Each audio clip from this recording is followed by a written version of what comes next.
초대교회는 내부적으로 큰 그 갈등과 혼란에 직면하게 됐는데 그 믿음과 율법의 대립이었습니다.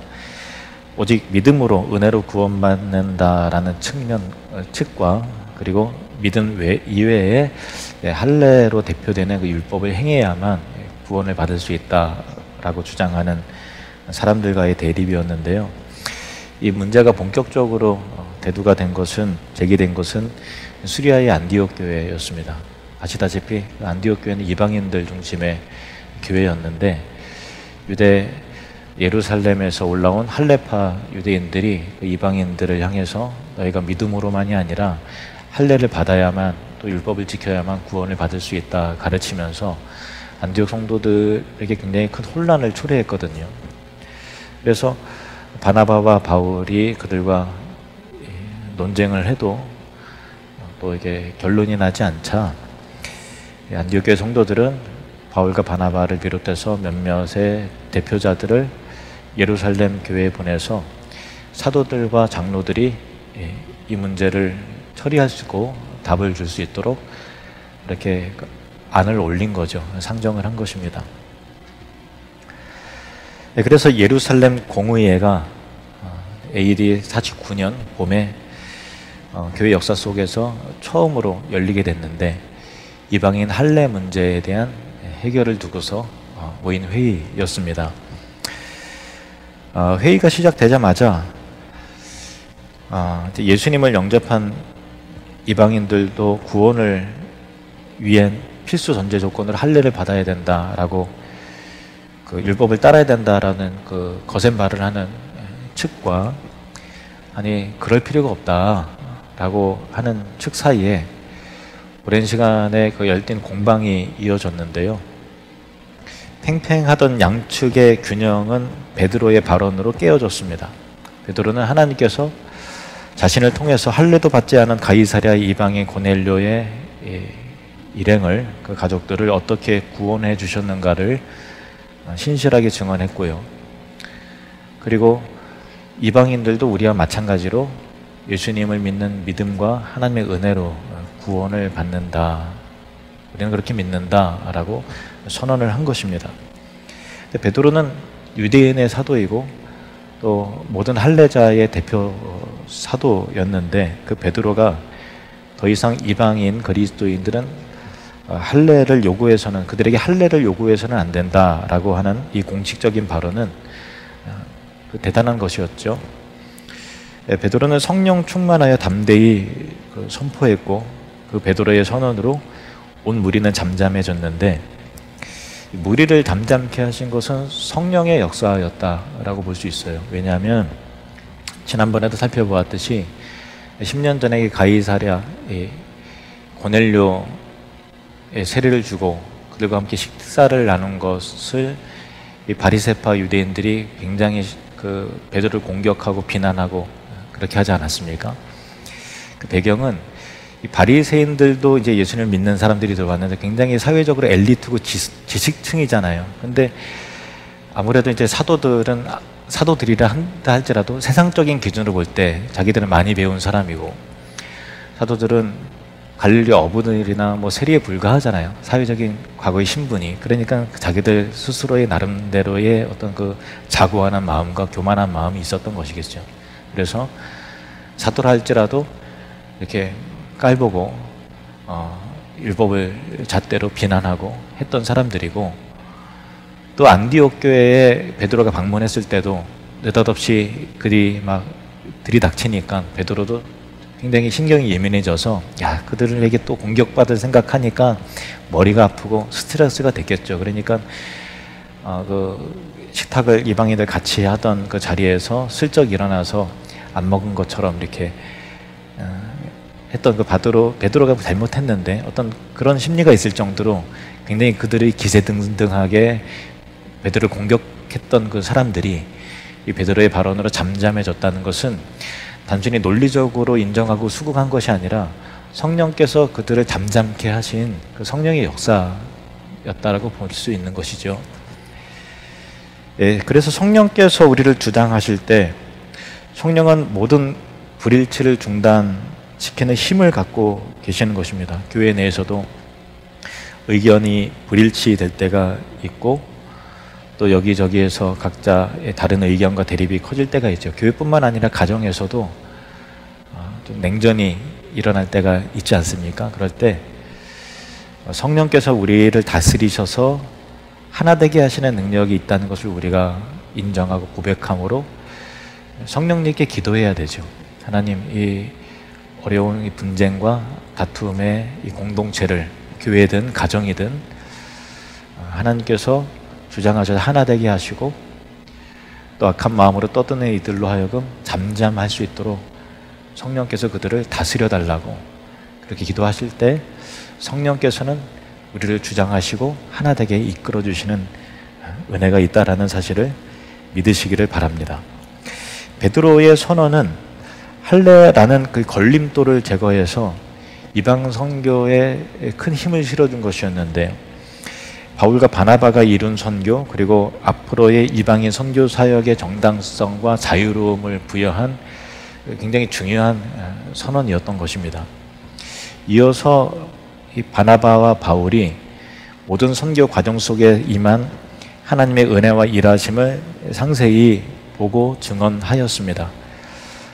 바울과 바나바의 간증은 베드로의 발언과 일맥상통하는 것이었는데 12절 말씀을 보시겠습니다. 온 무리가 가만히 있어 바나바와 바울이 하나님께서 자기들로 말미암아 이방인 중에서 행하신 표적과 기사에 관하여 말하는 것을 듣더니 여기 바나바와 바울, 바나바 이름이 먼저 표기된 것은 그 예루살렘 내에서는 아무래도 바나바가 또 존중을 받고 그 권위가 인정을 받는 상태였기 때문에 바나바가 더 먼저 더 많은 분량을 발언했을 것으로 추측을 할 수 있습니다. 이 바나바와 바울의 증언이 맞춰지자 그 야고보가 최종적인 결론적인 발언을 하는데요. 13절 말씀을 보시면 말을 마침에 야고보가 대답하여 이르되 형제들아 내 말을 들으라. 예루살렘 공의회의 의장이 누군가 하면은 야고보였다는 거예요. 야고보. 그 큰 회의를 진행하고 또 결론을 선언하는 사람이 야고보였는데 이 야고보는 예수님의 12 제자 가운데 한 사람인 이 세베대의 아들 야고보는 아닙니다. 사도 야고보는 수년 전에 헤롯에 의해서 이미 이제 그 칼로 순교를 당하고 죽었죠. 복음서에 보면은 예수님의 그 4명의 남자 형제들이 복음서에 등장을 합니다. 마태복음 13장 55절에 보면은 이는 그 목수의 아들이 아니냐 그 어머니는 마리아 그 형제들은 야고보 요셉 시몬 유다라 하지 않느냐. 야고보 요셉 시몬 유다가 예수님의 남동생들이었는데요. 여기서 야고보는 신약 성경의 그 야고보서를 기록한 사람이고요. 마지막으로 고른데 그 막내 유다는 요한계시록 앞에 있는 유다서를 기록한 사람이에요. 특히 이 야고보는 예루살렘 교회의 책임과 그 감독을 맡을 정도로 큰 권위가 있었던 사람이고 그리고 지금 이루어지는 예루살렘 공의회의 의장 역할을 맡아서 최종적인 판결을 내릴 수 있을 만큼의 큰 권위를 지닌 인물로 초대교회에서 굉장히 중요한 인물이었다라는 것입니다. 근데 이 야고보가 본래 예수님이 십자가에 못 박혀 죽으시고 또 부활하기 전까지만 해도 예수님을 믿지 않는 사람이었거든요. 형제들이 다 그랬어요. 야고보는 예수님의 친동생이지만은 엄밀한 의미에서 예수님과 야고보는 그 피를 나는 형제는 아니죠.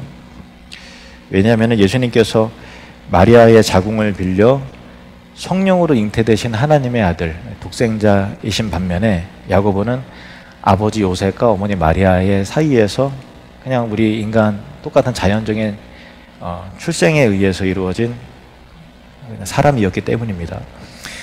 그러나 어쨌든 뭐 야고보나 예수님이나 한 어머니 마리아의 태에서 태어났다라는 의미에서 세상 사람들이 보기에는 예수님과 야고보는 한 형제 지간이었습니다. 어느 날 자신의 형님이 그 예수님이 갑자기 출가해서 집을 떠나서 갈릴리로 가서 어부들을 불러 모으고 또 세리들을 불러 모아서 그 제자로 삼고 또 자신이 하나님의 아들이라고 선포를 하기 시작했습니다. 그래서 주위 사람들이 예수님을 가리켜 정신 나갔다, 미쳤다 이렇게 비웃고 조롱을 했는데, 마가복음 3장 21절에 보면요, 예수의 친족들이 듣고 그를 붙들러 나오니 이는 그가 미쳤다 하밀러라, 이런 상황이에요. 그러니까 어려서부터 예수님과 그 야고보와 다 아는 동네 사람들과 가족들과 친척들은 자기 형을 이렇게 미쳤다, 정신 나갔다라고 조롱하는 상황이죠. 그러니까 그 형의 동생인 야고보의 입장에서 볼 때는 그 형의 동생으로 살아간다는 것은 야고보에게 큰 수치와 부끄러움과 고통이었을 거예요. 야고보에게 야, 너 형 왜 그래 갑자기 막 그렇게 막 하고 그러지 않았겠어요? 그럴 때 야고보는 도대체 왜 그런지 나도 모르겠네 그러면서 막 부끄러워, 형 얘기할 때마다 막 숨어버리고 싶고 얼굴이 화끈거리고 다 주변에서 예수님 미쳤다고 그러는데, 그래서 야고보는 형이 집안 망신을 다 시킨다라고 생각을 했을 것이고, 어떻게든 이제 아버지 요셉은 지금 없고 예수님 다음에 자기가 또 이제 동생들이 있는 중간 형으로서 어떻게든 형을 뜯어 말려야 된다라고 하는 그 사명이 있지 않았겠어요? 마가복음 3장 31절에서 35절 보면은 예수님의 사역 현장에 어머니 마리아와 동생들을 데리고 예수님을 말리기 위해서 찾아오는 내용도 나와요. 그때 예수의 어머니와 동생들이 와서 밖에 서서 사람을 보내어 예수를 부리니 그만하고 빨리 오라고, 집안 망치 그만하시고 빨리 오라고 그렇게 부르는 거예요. 무리가 예수를 둘러 앉았다가 여짜오되 보소서 당신의 어머니와 동생들과 누이들이 밖에서 찾나이다. 대답하시되 누가 내 어머니이며 동생들이냐 하시고 둘러앉은 자들을 보시며 이르시되 내 어머니와 내 동생들을 보라. 누구든지 하나님의 뜻대로 행하는 자가 내 형제요 자매요 어머니이니라. 그러니까 지금 이 가족들의 상황은 예수님을 인정하지도 않고 오히려 예수님을 부끄럽게 생각하고 하는 그런 상황이었던 거예요. 그랬던 그 야고보가 어떻게 예수님의 제자가 되고 초대교회를 이끌어가는 중요한 인물이 되었을까? 이게 오늘 말씀의 그 포인트인 거죠. 이런 대반전과 변화가 어떻게 일어났을까라는 거예요.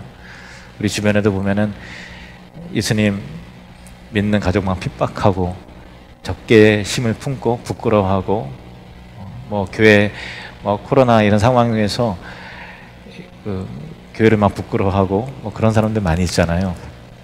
비난하고. 근데 어떻게 교회의 가장 핵심적인 인물이고 중요한 사람이 됐을까? 어떻게 이렇게 중요한 훌륭한 리더가 되었을까라는 것이죠. 바울이 그 고린도전서를 기록을 했을 때 부활하신 예수님이 자기의 동생 야고보를 찾아가신 내용을 이제 기록을 합니다.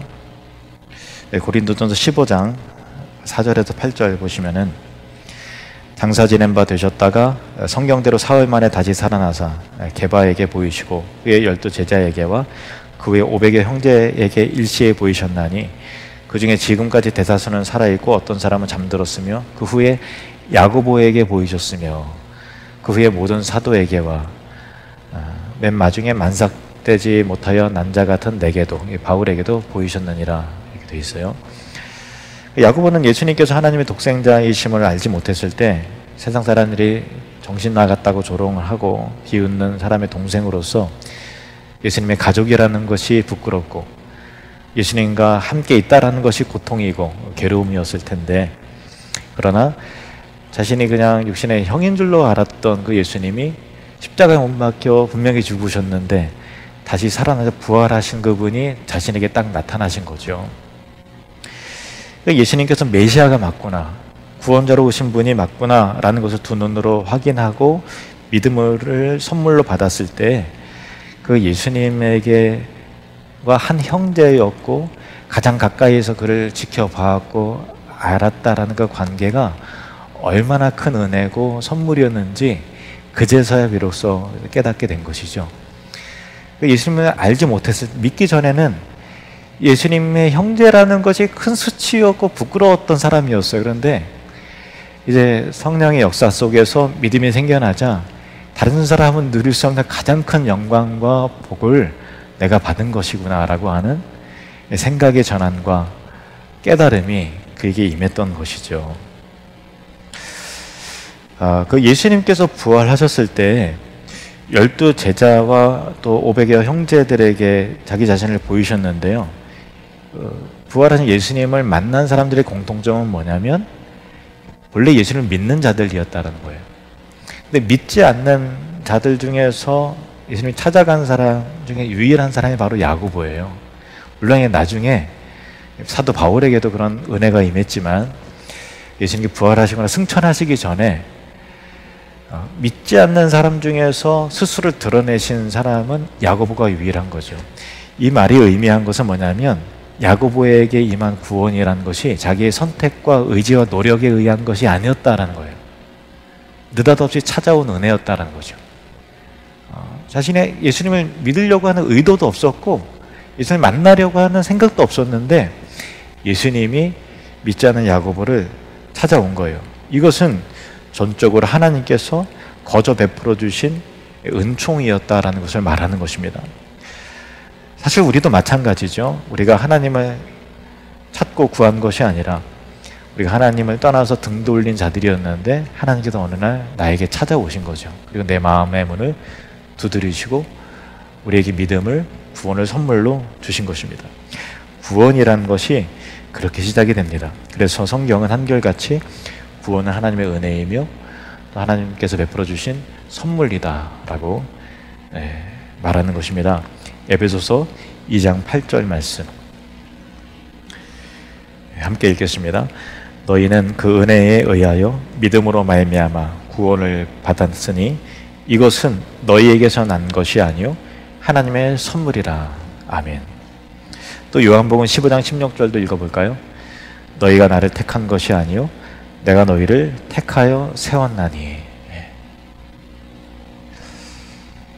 구원의 출발점은 우리가 아니고 언제나 하나님이십니다. 이게 왜 중요한가 하면요, 우리로부터 시작된 구원이라고 한다면, 그 출발점이 나라고 한다면 구원은 우리의 불안정한 믿음과 마음과 정서에 따라서 계속해서 구원의 여부가 흔들리겠죠. 요동하겠죠. 구원이 우리의 마음먹기에 따라 달라진다면, 구원이 우리의 믿음의 분량에 따라 커졌다가 작아졌다가 막 이렇게 한다면 우리 중에 어느 누구도 구원받을 수 있는 사람은 없어요. 100% 완전한 믿음이 있어요? 하나님 100% 신뢰하십니까? 그때 왜 우리는 어떤 상황에 따라 불안해하고 염려하고 근심하고 그러잖아요. 100% 완전한 믿음이라는 것 자체가 없어요. 믿음의 방향으로 가는 거지. 그래서 구원이 하나님으로부터 시작됐다라는 것은, 하나님은 변함이 없으시잖아요. 줬다 뺐다 막 변덕을 부리시는 하나님이 아니라 영원하신 하나님이시요 거짓말하지 않으시는 하나님이시며 약속을 반드시 이루시는 성취하신 하나님이시요 알파와 오메가 동일하신 하나님이시잖아요. 그래서 그 하나님으로부터 시작된 구원이기 때문에 우리에게 허락된 구원은 취소되거나 흔들리지 않는다라는 것입니다. 시편 139편 9절에서 10절 말씀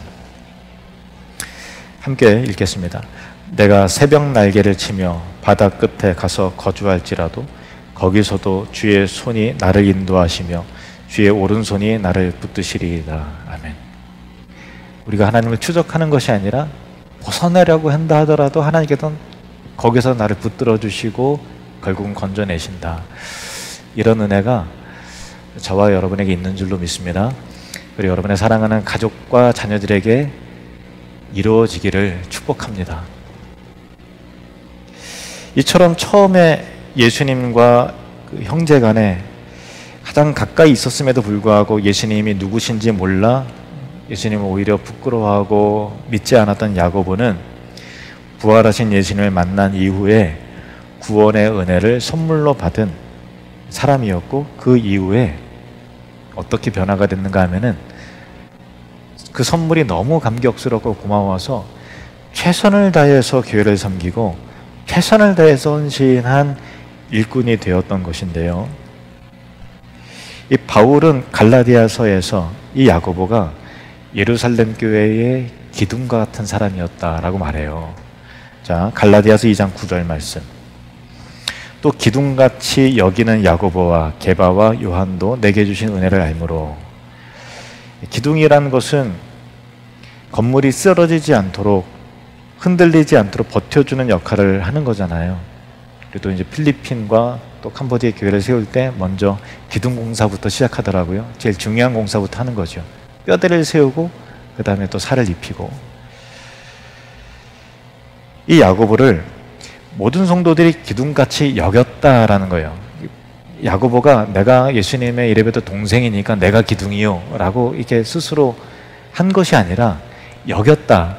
온 성도들이 그렇게 인정했다. 야고보는 이 예루살렘 교회에 꼭 있어야 되는 사람이고, 야고보가 있으므로 이 예루살렘 교회는 흔들리지 않아 기둥처럼 같이 든든한 사람이야 라고 다 같이 사도들도 그렇고 온 성도들이 다 그렇게 인정했다라는 거예요. 이게 왜 대단한가 하면은 이 성도들이 처음에 예수님의 공생애를 함께 했을 때 야고보가 얼마나 안타까웠겠어요. 우리도 예수님 믿고 따르고 하는데 야고보는 와서 방해하고 예수님 막 부끄러워하고 예수님이 메시아인 줄 몰라줄 때 얼마나 야고보나 그 동생들이, 제자들이 생각할 때 야, 가족이 더하네. 예수님 진짜 속상하겠다. 그러면서 얼마나 그 야고보에 대해서 안타깝게 생각을 했겠어요. 그런데 그 예수님 믿고서 기둥과 같이 세워지게 되고, 야, 꼭 있어야 되는 사람으로 변화되어 세워졌을 때 사도들의 마음이 얼마나 흐뭇하고 또 성도들의 마음 가운데 얼마나 그 야고보가 존경스럽고 그랬겠습니까?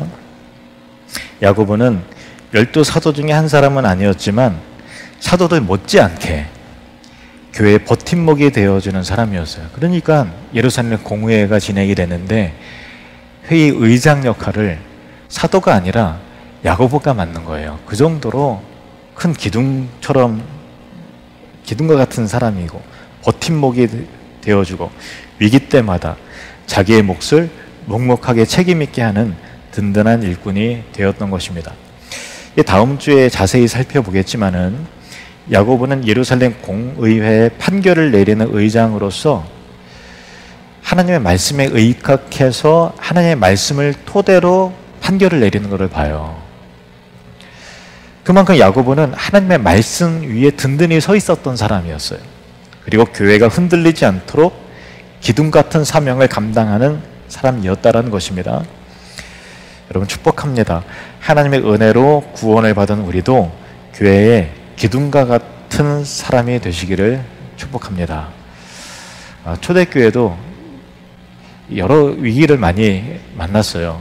외부적으로는 종교 지도자들의 거센 핍박으로 인해서 베드로도 끌려가기도 하고 또 사도 야고보는 죽임을 당하기도 하고, 스데반 이후에 그 핍박이 거세져서 많은 사람들이 옥에 갇히기도 하고 죽기도 하고, 또 교회에 충성된 그 일꾼들이 다 유대 전역으로 흩어지기도 하고, 그런 일도 많이 겪었고, 또 큰 기근 때문에 성도들의 그 경제적인 어려움도 교회 내에 큰 타격을 받는 일도 겪었습니다. 그리고 내부적으로는 헬라파 유대인들과 히브리파 유대인들의 그 갈등도 겪었고요. 그리고 예루살렘 공의회가 일어난 배경과 같이 이방인 할례 문제와 같은 의견으로 서로 충돌하고 또 성도 간의 치열한 대립과 분쟁도 초대교회는 겪었어요. 초대교회가 사도들이 목회하는 초대교회가 그 정도의 그 위기도 겪었다면 다른 지상의 모든 교회는 다 크고 작은 어려움들을 다 겪기 마련이고, 외부적인 요인이든 내부적인 일들이든 어려움들을 다 겪어내는 것이죠. 오늘날 코로나로 인해서 겪게 되는 모든 교회가 겪는 그 고통도 마찬가지이죠. 성도 간의 교제가 시스템이 마비가 되고 정서적인 교류가 단절이 되었습니다. 오늘 아침에 제 아내하고도 그런 이야기를 나눴는데 참 2년 동안 우리가 밥을 못 먹었잖아요. 우리가 참 밥 먹을 때 우리가 얼마나 행복하고 새 가족도 오면은 밥 먹으면서 같이 교제하면서 우리 하늘누린 교회의 따뜻한 그 정서적인 교류는 식탁에서 오는 거였는데 2년 동안 참 밥을 못 먹고 여러분은 제 얼굴을 이제 보지만 제가 여러분 맨 얼굴을 2년 동안 못 봤어요. 다 마스크 쓰고 있는 얼굴만 봤지 2년 동안 여러분 얼굴을 본 적이 없어요. 참 기가 막힌 현실이에요. 그러니까 이게 참 얼마나 큰 위기예요. 그러니까 좀 정서적인 교류가 안 되니까 왠지 서먹하고 왠지 서로 좀 묵뚝뚝하고 그럴 마음은 없지만 너무나 큰 압박과 경제적인 어려움과 고통 때문에 왠지 좀 이렇게 예민해지고 몸살이게 되고 그런 상황이잖아요. 참 위기죠. 또 때로는 교회 내 이단과 같은 잘못된 교리로 인해서 진리가 흔들리는 문제가 생길 때도 있을 수 있고 또 경제적인 고비와 어려움을 겪을 때가 있습니다. 그럴 때마다 여러분 모두가 기둥과 같이 흔들리지 않고 그 자리에서 버텨주는 저분은 참 기둥과 같아 이렇게 역임을 받는 야고보와 같은 신실한 일꾼들이 되시기를 예수님의 이름으로 축복합니다. 사실 우리 교회에서 저는 그렇게 생각해요. 10년, 20년 되신 분들은요 무조건 다 존경을 받아야 돼요. 그동안에 뭐 아무 일 없겠어요? 얼마나 스트레스도 많고 시험도 들 수도 있는 것이고 그동안 교회 내에 얼마나 많은 위기와 어려움이 있었겠어요. 지금이 하나님 은혜로 교회가 그래도 해외 교회도 개척하고 세울 만큼 하나님께 축복을 많이 해주셨지만은 10년 전에 우리 교회, 20년 전에 우리 교회 정말 경제적으로 정말 어려웠거든요. 다 우리 이게 맨날 참 물질 때문에 우리 중직들이 스트레스를 많이 받으셨을 거예요. 그럼에도 불구하고 10년, 20년 여기 계신 분들은 아무튼 다 버텨내신 분들이잖아요. 어떤 분들은 왔다가 그냥 가신 분들도 있으시고 떠나신 분들도 계신데 이 자리에 10년, 20년 계신 분들은 그 자리를 지켜내신 거잖아요. 그게 다 기둥이에요. 훌륭하신 분들입니다. 후에 야고보는 야고보서를 기록을 했는데 이 복음서나 또 사도행전에 보면은 야고보에 대한 정보가 별로 없어요. 그렇지만은 이 야고보서를 통해서 그가 어떤 인물인지를 우리는 이제 확인을 하게 됩니다. 본인이 중요하다고 생각하는 것을 강조하고 말하기 때문에 그렇죠. 이 야고보는 자기가 예수님의 친동생이라는 것을 절대 과시하지 않았습니다. 자, 야고보서 1장 1절. 하나님과 주 예수 그리스도의 종 야고보는 흩어져 있는 12지파에게 문안하노라. 자기 자신을 하나님과 주 예수 그리스도의 종이라고 소개를 합니다. 계속해서 야고보서를 읽어보면은 야고보는 기도의 사람이었고 인내의 사람이었고 그리고 실천적 믿음의 사람이었음을 우리는 확인하게 되는데 제가 좀 몇 절 읽을게요. 야고보서 1장 2절 3절. 내 형제들아 너희가 여러 가지 시험을 당하거든 온전히 기쁘게 여기라. 이는 너희 믿음의 시련이 인내를 만들어내는 줄 너희가 알미라. 야고보가 많은 시련과 시련을 견뎌낸 사람이고 인내한 사람이기 때문에 이 말을 하는 거죠. 위기 속에서 기둥과 같이 버텨냈기 때문에 너희도 시험 당하거든 기쁘게 여기라. 왜냐하면 너희 안에 그 인내라고 하는 고귀한 보물과 같은 이 믿음의 신앙이 시련을 통해 생기기 때문에 기쁘게 여기라. 이게 야고보가 본인 안에 형성된 거를 말하는 거예요. 자, 5절 말씀. 너희 중에 누구든지 지혜가 부족하거든 모든 사람에게 후히 주시고 꾸짖지 아니하시는 하나님께 구하라. 그리하면 주시리라. 그러니까 야고보에게 임한 지혜는 기도를 통해서 얻은 이 지혜였다라는 거예요. 19절에서 20절. 내 사랑하는 형제들아 너희가 알지니 사람마다 듣기는 속히하고 말하기는 더디하며 성내기도 더디하라. 사람이 성내는 것이 하나님의 의의를 이루지 못함이라. 화가 날 만한 상황도 얼마나 많이 겪었겠어요. 그런데 야고보는 인내하고 오래 참고 성내지 않았다는 거예요. 그러함을 통해서 하나님의 의의를 이루는 것을 경험한 것을 말하는 거예요. 야고보가 그런 사람이었어요. 22절 말씀. 너희는 말씀을 행하는 자가 되고 듣기만 하여 자신을 속이는 자가 되지 말라. 행함의 사람이었고 실천적 믿음의 사람이었다라는 거죠. 추상적인 뜬구름 잡는 그 신앙의 사람이 아니라 살아있는 믿음의 사람이었다라는 거예요. 2장 1절. 내 형제들아 영광의 주 곧 우리 주 예수 그리스도에 대한 믿음을 너희가 가졌으니 사람을 차별하여 대하지 말라. 구체적인 실천이 있죠. 2장 14절. 내 형제들아 만일 사람이 믿음이 있노라 하고 행함이 없으면 무슨 유익이 있으리요? 그 믿음이 능히 자기를 구원하겠느냐? 4장 17절 말씀 같이 읽겠습니다. 그러므로 사람이 선을 행할 줄 알고도 행하지 아니하면 죄니라. 이처럼 야고보는 실천하는 믿음의 사람, 행동하는 믿음의 사람이었습니다. 그가 주님을 사랑하고 교회를 사랑하고 성도를 사랑하는 실천과 행동이 있었기 때문에 시험이 와도 흔들리지 않는 인내의 사람이었고, 지혜를 하나님께 구하며 기도의 응답으로 지혜롭게 처신하고 또 결정하는 사람이었기 때문에 모든 성도들로부터 또 사도들로부터 교회의 기둥과 같이 여김을 받는 사람이었다라는 거예요.